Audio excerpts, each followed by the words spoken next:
ജാനക്കുട്ടിയുടെ കളിയും ചിരിയൊക്കെ കണ്ട് bag pack ചെയ്ത് വർക്കലയിൽ ട്രെയിൻ കയറി വീട്ടുകാർക്ക് ടാറ്റ പറഞ്ഞ് ബുക്കൊക്കെ വായിച്ച് കൊച്ചി എയർപോർട്ടിൽ ചെന്നിറങ്ങി ചെക്ക് ഇൻ ചെയ്ത് അകത്ത് കയറി DC ബുക്കിൽ നിന്ന് ബുക്കും മേടിച്ച് ഇൻഡിഗോ ഫ്ലൈറ്റിൽ യാത്ര ചെയ്ത് കൊച്ചിയുടെ രാത്രി കാഴ്ചകൾ പകർത്തി ബാംഗ്ലൂർ വന്നിറങ്ങുന്നവരെയാണ് നിങ്ങൾ കഴിഞ്ഞ വ്ളോഗിൽ കണ്ടത്.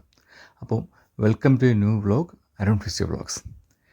ബാംഗ്ലൂർ ലോക്കൽ എയർപോർട്ടിലെ കാഴ്ചയാണ് ഈ കാണുന്നത്. നമുക്ക് ലോങ് വെയിറ്റിംഗ് ടൈമുണ്ട്, 8 മണിക്കൂർ കൂടുതലുണ്ട്. അതുകൊണ്ട് നമ്മുടെ 2 പെട്ടികളും അവർ തന്നെ ട്രാൻസ്ഫർ ചെയ്തോളാം എന്ന് പറഞ്ഞു. അതല്ലെങ്കിൽ നമ്മളിത് ഈ കാണുന്ന യാത്രക്കാരെ പോലെ നമ്മൾ ഇവിടുന്ന് പെട്ടി കളക്ട് ചെയ്തിട്ട് ഇൻ്റർനാഷണലിലോട്ട് പോകേണ്ടതാണ്. ഞാൻ ഇങ്ങോട്ട് വന്നപ്പോൾ അങ്ങനെയായിരുന്നു. ഇതൊരു കണക്റ്റിംഗ് ബസ്സാണ്. ലോക്കൽ എയർപോർട്ടിൽ നിന്ന് ഇൻ്റർനാഷണൽ എയർപോർട്ടിലോട്ട് യാത്രക്കാരെ കൊണ്ടുപോകുന്ന ബസ്സാണ്. ഞാൻ ആ ബസ്സിൽ കയറി ബാംഗ്ലൂർ ഇൻ്റർനാഷണൽ എയർപോർട്ടിൽ നിൽക്കുന്നതാണ്. ഈ എയർപോർട്ടിൻ്റെ വ്യൂ ഒന്ന് നോക്കിക്കേ. ഇതുപോലത്തെ സിമിലർ വീഡിയോ കാണിച്ചിട്ട് ഞാനൊരു ഇൻസ്റ്റാഗ്രാം റീൽ ഉണ്ടായിരുന്നു. പാകിസ്ഥാനിലുള്ള ആൾക്കാരുടെ അടുത്ത് ഈ വീഡിയോ കാണിച്ചിട്ട് ഈ എയർപോർട്ട് എവിടെയാണെന്ന് ഐഡൻറ്റിഫൈ ചെയ്യാൻ പറ്റുന്നുണ്ടോയെന്ന് ചോദിക്കുന്നുള്ള വീഡിയോ. അതിൽ അവർ ലോകത്തെ പല എയർപോർട്ടിൻ്റെ പേരും പറയുന്നുണ്ടായിരുന്നു. പക്ഷേ അത് ബാംഗ്ലൂർ എയർപോർട്ടാണെന്നതിൽ അവസാനം പറയുന്നുണ്ട്. നമ്മൾ വന്ന പോലത്തെ ബസ് താഴെ കിടപ്പുണ്ട്. നമ്മൾ മുകളിൽ കയറി എയർപോർട്ട് കണ്ടിട്ട് ഞാനിങ്ങനെ വാവ് അടിച്ചിരിക്കുകയാണ്. സൂപ്പർ എയർപോർട്ട്, എനിക്ക് ഭയങ്കരമായിട്ട് ഇഷ്ടപ്പെട്ടു. ഇനി ഇവിടെ നിന്ന് അധികം അകത്ത് കയറണം. കുറേ നേരം വെയിറ്റിംഗ് ടൈമുണ്ട്.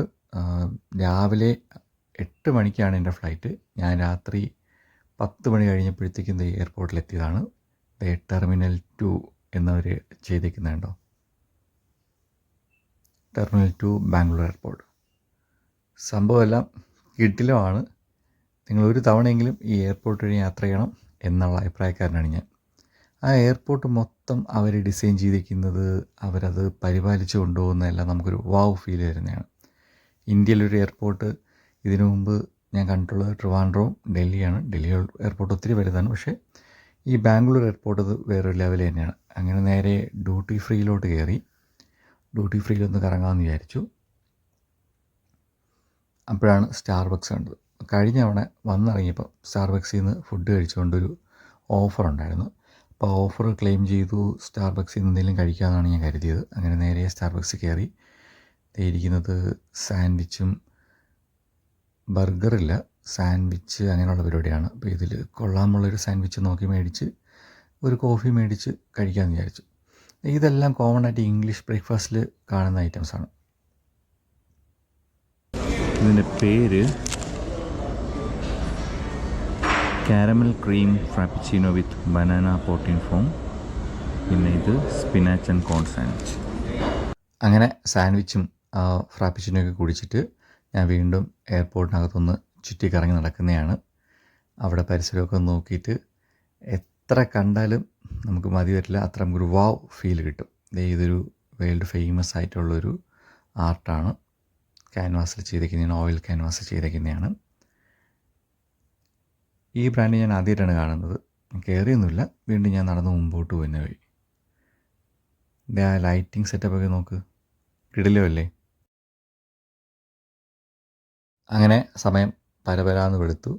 ഇപ്പോൾ സമയം ഏകദേശം ഒരു 6:30-7 മണിയായിട്ടുണ്ട്.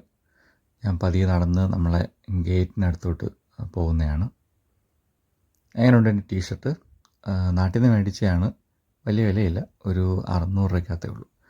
അപ്പം ബോർഡിംഗ് ഗേറ്റിലോട്ടുള്ള യാത്രയാണ്. ഞാൻ ഈ എയർപോർട്ട് എത്ര കണ്ടാലും എനിക്ക് മതിയാവുന്നില്ല കേട്ടോ. അത്ര അടിപൊളിയായിട്ടാണ് അവരത് ഡിസൈൻ ചെയ്ത്. ഈ ചെടികളൊക്കെ വെച്ചേക്കുന്നത് നോക്ക്, ഗാർഡനൊക്കെ കാണാൻ എന്ത് ഭംഗിയല്ലേ. ഇതുപോലൊരു എയർപോർട്ട് നമ്മുടെ നാട്ടിൽ കേരളത്തിലും വരണം. തിരുവനന്തപുരം എയർപോർട്ടൊക്കെ ഒന്ന് അടിപൊളിയാക്കണം ഇതുപോലെ എന്നാണ് ഇത് കണ്ടപ്പോൾ എനിക്ക് തോന്നിയത്. കിടക്കുന്ന ആ വെർജിൻ അറ്റ്ലാന്റിക്കിൻ്റെ ഫ്ലൈറ്റിലാണ് എൻ്റെ യാത്ര. ഇങ്ങോട്ട് വന്നതും വെർജിൻ അറ്റ്ലാന്റിക്കിലാണ്. ഇതാണ് C2 എൻ്റെ ബോർഡിംഗ് ഏരിയ. അങ്ങനെ ബോർഡിംഗ് ചെയ്തു. ഫ്ലൈറ്റിലോട്ടുള്ള നടത്തമാണ്. ഞാൻ ഈ ട്രിപ്പിലാണ് ആദ്യമായിട്ട് വെർജിൻ അറ്റ്ലാന്റിക് ടിക്കറ്റ് എടുത്ത് വരുന്നത്. എനിക്കൊരു നല്ല അനുഭവമായിരുന്നു വെർജിൻ അറ്റ്ലാന്റിക്കിലെ യാത്ര. അങ്ങനെ ഫ്ലൈറ്റിലോട്ട് കയറാനായിട്ട് നടന്നു പോവുകയാണ്. അപ്പം നാടിനോട് ടാറ്റ ബൈ ബൈ പറഞ്ഞ് വീണ്ടും UK തിരക്കിലേക്ക് ഇറങ്ങുവാണ്. കുറച്ച് ക്യൂ ഉണ്ടായിരുന്നു. അങ്ങനെ ഓരോരുത്തരായിട്ട് അകത്തോട്ട് കയറുന്ന കാഴ്ചയാണ് നിങ്ങളിപ്പോൾ കാണുന്നത്. ഇത് നിങ്ങൾക്ക് അറിയാമല്ലോ, ഞാൻ ഫാസ്റ്റ് ഫോർവേഡിങ് ഇട്ടേക്കുന്നതാണേ. കണ്ടോ, കുറച്ച് അത്യാവശ്യം നല്ല വ്യൂ ഉണ്ടായിരുന്നു. അങ്ങനെ അത് എൻ്റെ ഊഴമെത്തി. ഞാൻ എൻ്റെ ബോർഡിംഗ് പാസ്സും good morning. Sir, how are you? Good, thank you. 55C, welcome on board, sir. You're going to take this out, you're going to find on the right hand side. It's forecast to be quite. അങ്ങനെ എൻ്റെ seat തേടിയുള്ള അലച്ചിലാണ്. ഒടുവിൽ ഞാൻ എൻ്റെ seat കണ്ടെത്തി. 55C. Flight എടുത്തു. പിറകെ വരുന്നത് കണ്ടോ, ഫ്ലൈറ്റിൽ റൺവേയിലോട്ട് കൊണ്ടുപോകുന്ന വഴിക്ക് പിറകിൽ വരുന്ന ആളാണേ. നമ്മുടെ ഫ്ലൈറ്റ് പോയി കഴിഞ്ഞിട്ട് പിറകെ പോകാനുള്ള ഫ്ലൈറ്റാണെന്ന് തോന്നുന്നു. നിങ്ങൾ ഈ ഫ്ലൈറ്റ് ടേക്ക് ഓഫ് ചെയ്യുന്നൊരു കുറച്ചൊരു 1 മിനിറ്റ് മോർ ദാൻ ഒരു വീഡിയോ ആണിത്. നിങ്ങൾ ആ ഫ്ലൈറ്റിൻ്റെ ചിറക് കണ്ടു. ഇപ്പോൾ ആ ചിറക് കുറച്ച് താന്നു. ഈ കുറച്ച് കഴിയുമ്പോഴത്തേക്ക് നിങ്ങൾ അവിടെ ശ്രദ്ധിക്കുക, ആ ചിറക് മേലോട്ട് ഉയർന്ന് നിങ്ങൾക്ക് കാണാം. ശ്രദ്ധിച്ചു നോക്കുക, ആ ചിറക് മേലോട്ട് ഉയർന്ന് കാണാം. അപ്പോൾ ഇനി അങ്ങോട്ട് ടേക്ക് ഓഫാണ്. ഞാൻ സംസാരിക്കുന്നില്ല. ആ ടേക്ക് ഓഫിൻ്റെ വീഡിയോ നിങ്ങൾ കണ്ട് എൻജോയ് ചെയ്യുക.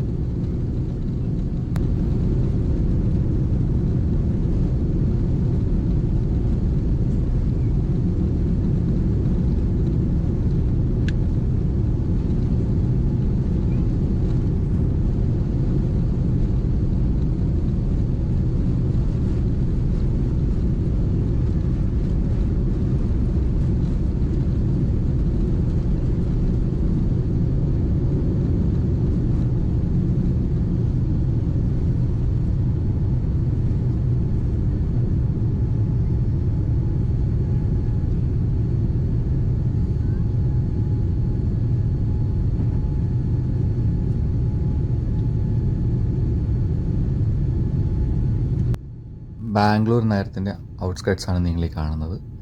എനിക്ക് വിൻഡോ സീറ്റ് അല്ലായിരുന്നു, പക്ഷേ വിൻഡോ സീറ്റ് കിട്ടിയ ഒരു ചേട്ടനും ചേച്ചിയും ഉണ്ടായിരുന്നു. അവരാണ് എനിക്ക് വേണ്ടിയിട്ട് ഈ വീഡിയോ ഷൂട്ട് ചെയ്യുന്നത്.